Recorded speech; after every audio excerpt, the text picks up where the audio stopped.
We will now describe some of the parts of the human skeleton in somewhat detail. Let us start with the skull. The bony part of our head is called skull. The skull is made of 22 bony plates joined together. Our brain is inside the skull in its upper part. The brain is made up of soft tissue which could be easily damaged without a hard covering. So what does the skull do? The bones of the skull form a strong case around the brain. In this way, skull protects the brain. Look at the figure 2. This is the human skull. Some of the main functions of the skull are as follows. Skull protects the brain. Skull protects the sense organs of the face like eyes, ears and nose. And skull gives shape to our head. Now let us discuss about backbone. The backbone is a long, hollow, rod-like structure running from the neck to the hips inside our body. We all know.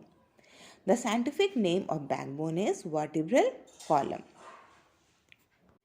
Backbone is made up of 33 small bones placed one over the other.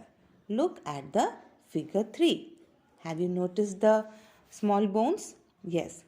These small bones which make up the backbone are called vertebrae. Between the various vertebrae of backbone are the discs of cartilage or soft bones. It is due to the presence of cartilage or soft bones that allow the vertebrae to move slightly and enable the backbone to bend forwards and backwards or from side to side. Now, what would have happened if the backbone would have been a single bone? Then we would not be able to bend our body. Isn't it, students? Yes. Now, again look at the figure shown on the screen carefully. Here we find 7 vertebrae of backbone that form our neck. So our neck is made up of, consists 7 vertebrae.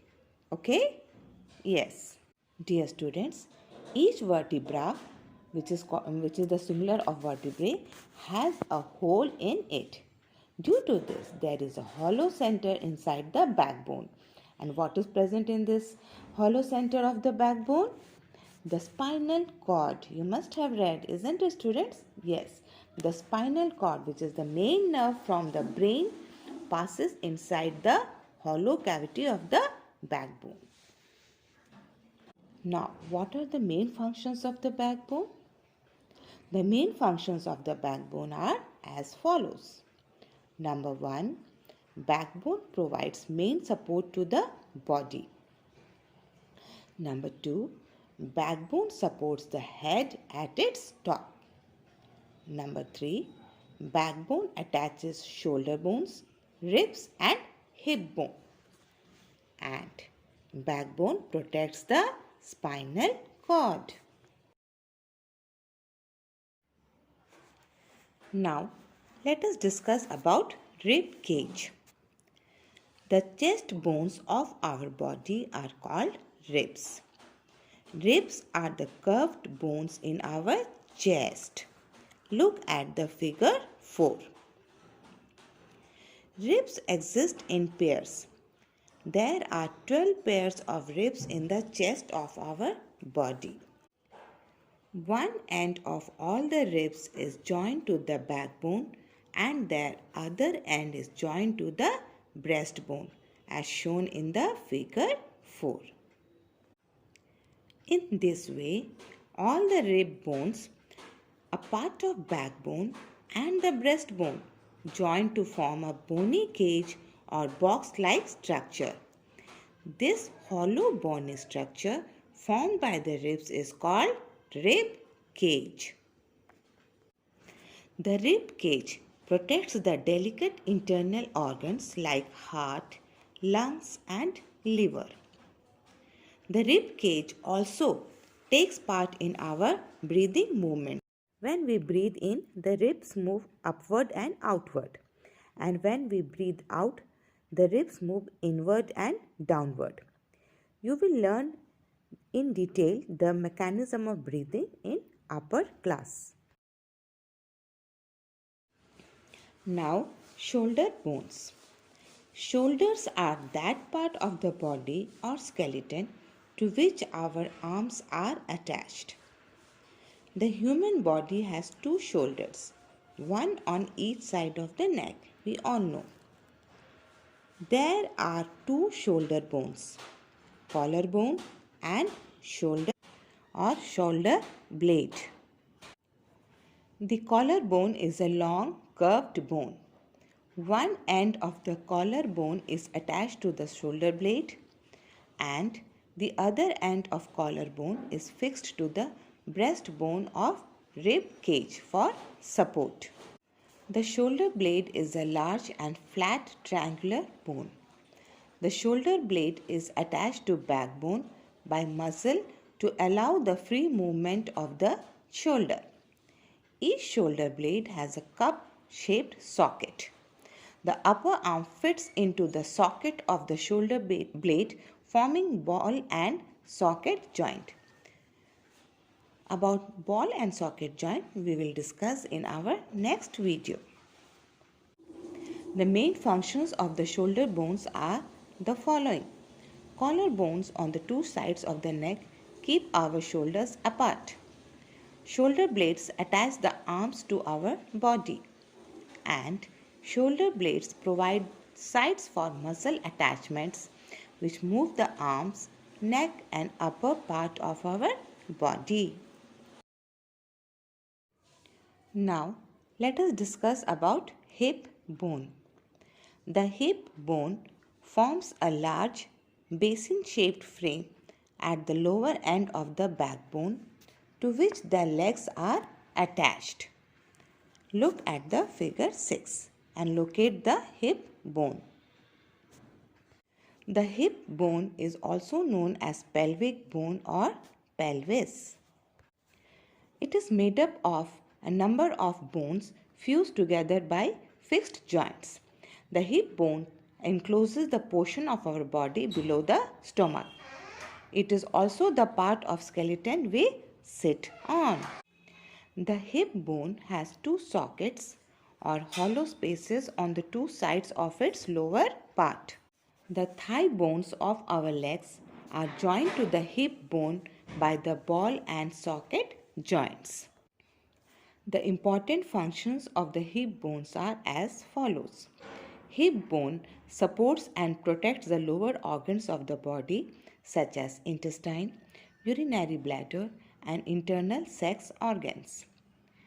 Next, hip bone attaches the legs to our body, and hip bone provides sides for the attachment of muscles that move legs, hips and trunk. Trunk is the abdominal part of our body.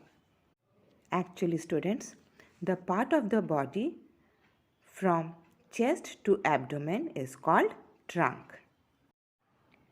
Now, let us discuss about bones of the hand. Dear students, we all know that our hand is made up of three parts: wrist, palm and fingers.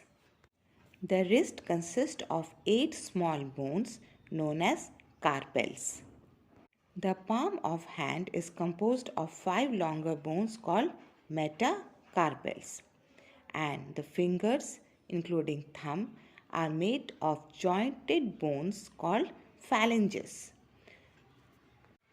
There are 3 bones or phalanges in each finger, but the thumb has only 2 bones or phalanges.